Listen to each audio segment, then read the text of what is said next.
ನಮಸ್ಕಾರ, ನೀವು ನೋಡ್ತಾ ಇದ್ದೀರಾ ನ್ಯೂಸ್ ಫಸ್ಟ್ ಲೈವ್. ನಾನು ಮಧುಸೂದನ್. ಮೊದಲಿಗೆ ಹೆಡ್ಲೈನ್ಸ್.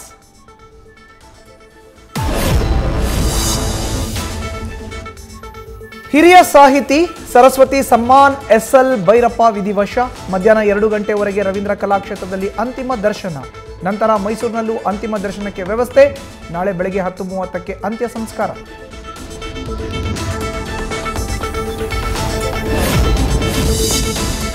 ಐಟಿ-ಬಿಟಿ ಜನಕ್ಕೆ ಗ್ರೇಟರ್ ಬೆಂಗಳೂರು ಪ್ರಾಧಿಕಾರದಿಂದ ಬಿಗ್ ಶಾಕ್. ಮುಂಬರುವಂತಹ ದಿನಗಳಲ್ಲಿ ಕಾರ್ ಪೂಲಿಂಗ್ ಮಾಡದೇ ಇದ್ರೆ ದಂಡ ಫಿಕ್ಸ್. ಹೊಸ ವ್ಯವಸ್ಥೆ, ಕಠಿಣ ನಿಯಮಗಳನ್ನು ತರೋದಕ್ಕೆ ಅಧಿಕಾರಿಗಳ ತಂತ್ರ.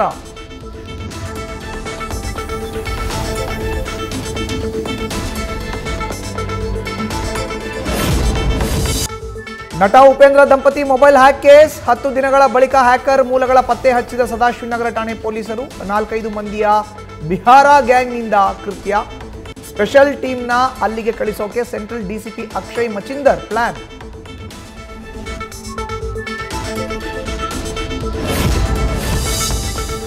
ಕಂಪೋಸ್ಟಬಲ್ ಪ್ಲಾಸ್ಟಿಕ್ ಬ್ಯಾಗ್ಗಳ ಬಳಕೆ ಸರ್ಕಾರದ ಅನುಮತಿ.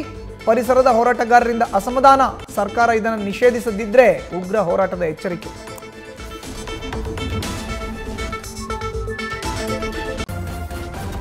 ನ್ಯೂಸ್ ಫಸ್ಟ್, ನಿರ್ಭೀತಿಯಿಂದ ನಿಮ್ಮ ಪರವಾಗಿ.